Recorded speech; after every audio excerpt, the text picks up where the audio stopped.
Made by Grace Mallory and the CIA, the boys are an elite squad meant to take down the Seven and Vought International.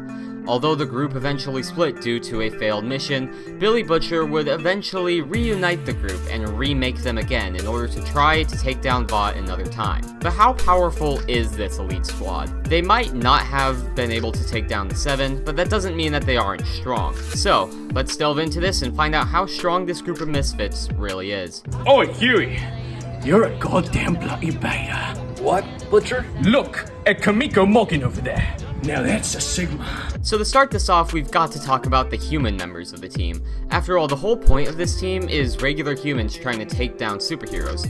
But how strong are the humans in this team? Well, all of them would scale to about street level. This scaling comes from Butcher, who pretty easily shook off a massive shockwave from a soup. We can treat the shockwave as if it's an explosion, as all an explosion really is just a massive shockwave, which is all that soup is really doing.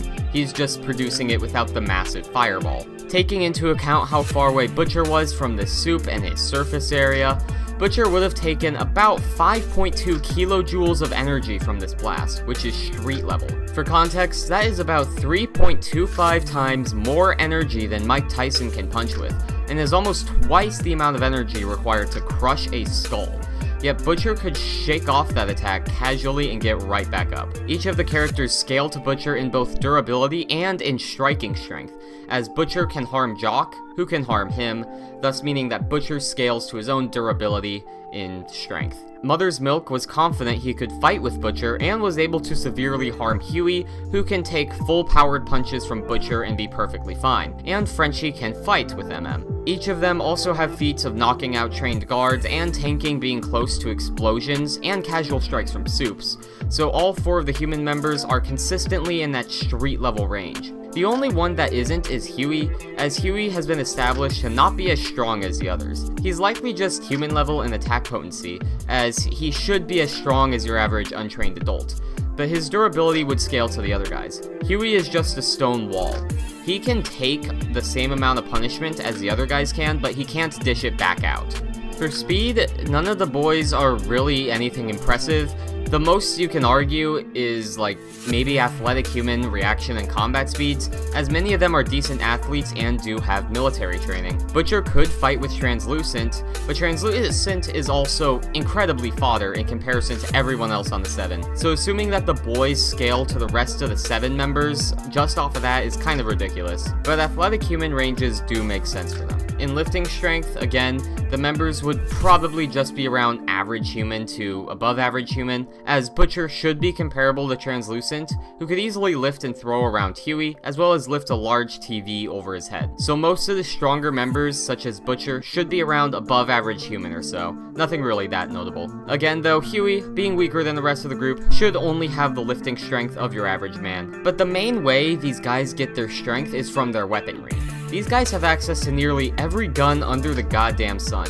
Berettas, M1A1s, shotguns, miniguns, RPGs, the works. Many of the guns these guys have typically fall into the street to wall level ranges, as most of their guns have street level muzzle energies, with their more powerful firearms like Butcher's Serbu BFG-50A having a muzzle energy of about 20 kilojoules, or wall level. And obviously, the group's explosives, such as their RPGs and grenades, would reach wall level yields, possibly even small building level yields, depending on the warheads that they have for the RPGs. They also have access to a large amount of C4, as seen when Butcher strapped Stillwell in a vest that had about 30 pounds of C4 on it. Now C4 is stronger than TNT, as 1 kilogram of C4 is equal to about 1.38 kilograms of TNT, meaning that the vest had a yield equivalent to about 18.78 kilograms of TNT, which is small building level, and the boys can likely get access to far more C4 if they deem it necessary.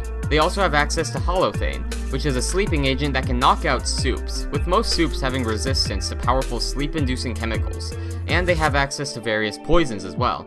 Because of the boys' connections to the CIA, they can gain access to nearly any weapon that they could ever need and use it in combat, assuming that they have time to prepare. They also have Frenchie, who is a notoriously great inventor and engineer, being able to even reverse engineer and improve on a soup virus. Oh yeah, by the way, the boys now have access to a virus that can instantly kill soups now, so that's something. But the boys' most broken weapon isn't their guns or their gases or anything like that, no. It's their superhuman members, Kimiko and Annie, and their vials of Temp V. Kimiko and Annie are both mid-tier soups in the verse, being able to compete with characters such as Black Noir, who could easily kill Nakib, who can no-sell his own explosions from point blank. When calculating how big Nakib's explosions are and roughly calculating how much PSI he can produce with them, we find that his explosions are equal to about 7.8 megajoules of energy, or wall level. Nakib was point blank to his own explosions and was perfectly fine, and Black Noir proceeded to easily kill the guy no problem.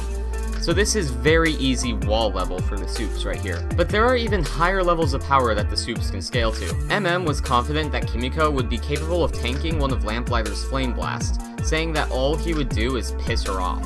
Earlier in that same scene, MM saw Lamplighter's flame easily melt through a steel door, which has been calculated to be around 50 kilograms of TNT, or small building level. Though there are some calcs out there that get this feat to even 1 ton of TNT, or building level. You could also argue that Starlight and Kimiko should upscale characters such as Groundhawk, who is looked at as just kind of a mid-tier hero in the verse, and nothing special in terms of strength. Groundhawk, when robbing a bank, easily broke through a bank wall, which was calculated to be anywhere from 57 to even 570 kilograms of TNT. Or again, small building level to building level. For more support of this, Kimiko tanked Soldier Boy's radiation blast, though she did lose her powers, with that same blast being able to easily vaporize people, which is a small building level feat. Lamplighter's fighter can also turn people into char, which is another small building level feat. The military also considered even an average soup like Nakib to be far more dangerous than most of their conventional weaponry,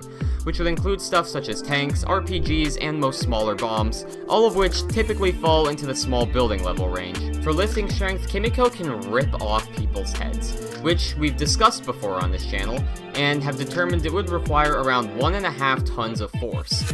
Starlight could also lift the back end of a car, and most soups can pretty easily rip apart normal humans. For a really high end, you could debatably argue for both of them scaling to Black Noir, who could rip open people's jaws, which requires around 7 tons of force.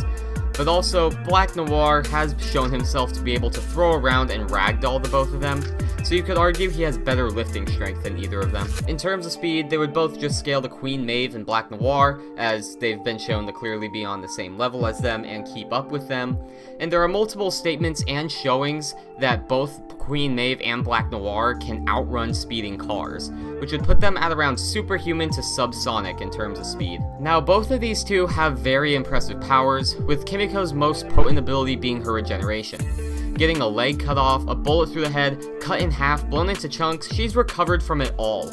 Even if she's killed, she can still regenerate, which is pretty damn broken. Starlight has the ability to blast out light-based attacks from her hands, though she does need to absorb nearby electricity and channel it into herself in order to use it. Throw her into an area where there's no electricity and she won't be able to use it. She can also flashbang people and blind them with her powers. But these two aren't the only ones that are soups, as both Huey and Butcher have access to Temp V, aka V24, which gives someone superhuman abilities for up to 24 hours. Huey, when injected, gets the power of teleportation, though he hasn't quite learned how to teleport clothes yet. For AP and durability, he doesn't have a lot of feats, though he was able to decently hurt A-Train, punch through a man, and even push back Homelander a bit. Butcher though, he's pretty damn impressive under V24. Butcher could keep up with Soldier Boy and, more impressively, Homelander. As discussed in my Homelander vs. Captain America video, a young Homelander could survive a 17.5 ton explosion with no damage.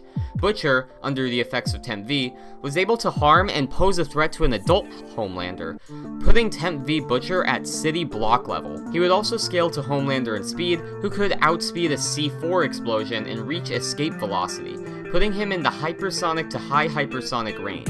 And for how much V'd up Butcher could lift, he can grapple with and restrain Homelander, putting him at about 190 tons, as Homelander is implied to be able to lift a plane assuming he has ground to stand on. Butcher's main power, while he has V24 in his veins, along with the enhanced strength and speed, is his laser vision, which he can use to cut apart and harm enemies from a distance. So to summarize everything we talked about in this video, the Boys is a rather powerful and dangerous group.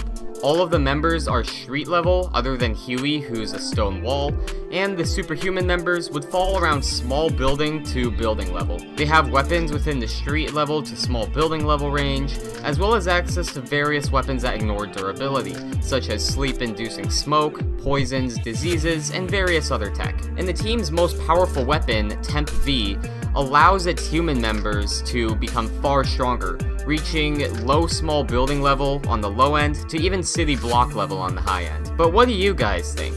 Did I overestimate the boys? Did I underestimate them? Should I have done a video on the 7 instead? Let me know what you guys think in the comments below, and of course, I'll see you guys next time. Goodbye.